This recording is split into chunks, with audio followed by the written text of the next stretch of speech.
শোনেন নাই, এটা তো ওই জায়গা। কয়েক মাস ধরে দেশে কোকা কোলা নিয়ে চলছে নানান কথা।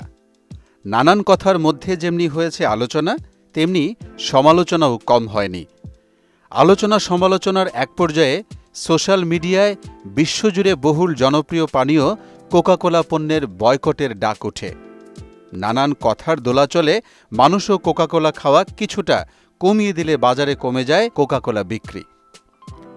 সময়ের ব্যবধানে বয়কটের কথা মানুষ ভুলে গেলে আবারও বিক্রি বাড়ে কোকা কোলার। কিন্তু সম্প্রতি সময়ে বাংলাদেশে কোকা কোলার একটি বিজ্ঞাপনকে কেন্দ্র করে আবারও এ পণ্যটি বয়কটের বিষয়টি সামনে চলে আসে। ওয়ালটন ফ্রিজ কিনে অনেকের মতো আপনিও হয়ে যেতে পারেন মিলেনিয়াল, সেরা পণ্যের সেরা অফার জানিয়ে সোশ্যাল মিডিয়া সহ সব মহলেই চলছে আলোচনা সমালোচনার ঝড়।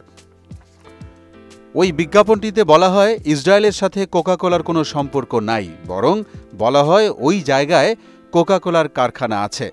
তাই এবার নেটিজেনদের সুরও একটু ভিন্ন। এখন সারা জীবনের জন্য কোকা কোলা বয়কটের সিদ্ধান্ত নিয়েছে তারা।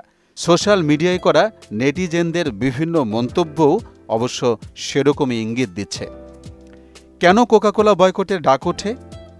কেন অনেক দেশ এর আগেও পণ্যটি বয়কট করেছিল?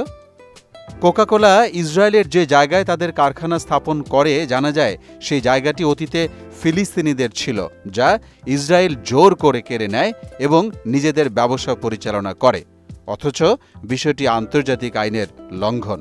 এছাড়াও ইসরায়েল কর্পোরেশন অথরিটির একটি নথি থেকে জানা যায় 2015 সালে কোকা কোলা ইমতিরজু নামে একটি জায়ান্টবাদী বেসরকারি প্রতিষ্ঠানকে বড় রকমের সহায়তা দিয়েছে। ইসরায়েলিদের সহায়তা করা এবং জায়ান্টবাদীদের শত্রুদের দমন করাই ছিল এই এনজিওর প্রধান কাজ। ঘটনার পিছনের ইতিহাস আরও আছে। 2022 সালে রাশিয়া যখন ইউক্রেনে হামলা চালায় তখন কোকা কোলা রাশিয়া থেকে তাদের ব্যবসা গুটিয়ে নেয়। কিন্তু ইসরায়েল ফিলিস্তিনিদের গাজায় এর চেয়ে কোটি গুণ বেশি মানবাধিকার লঙ্ঘন করলেও কোকা কোলা এ ধরনের কোনো পদক্ষেপ নেয়নি। স্বাস্থ্যগত এবং পুষ্টির দিক দিয়ে বাজারে পাওয়া বিভিন্ন সফট ড্রিঙ্কসের কোনো উপকারিতা নেই, বরং এতে থাকা carbon die oxide, carbonic acid, caffeine এবং আরও অসংখ্য কেমিক্যাল নষ্ট করছে শরীরকে।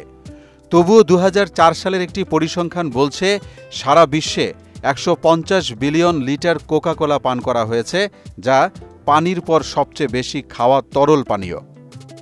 মোহাম্মদ ওয়ালিউল্লাহ, মোহনা ডিজিটাল।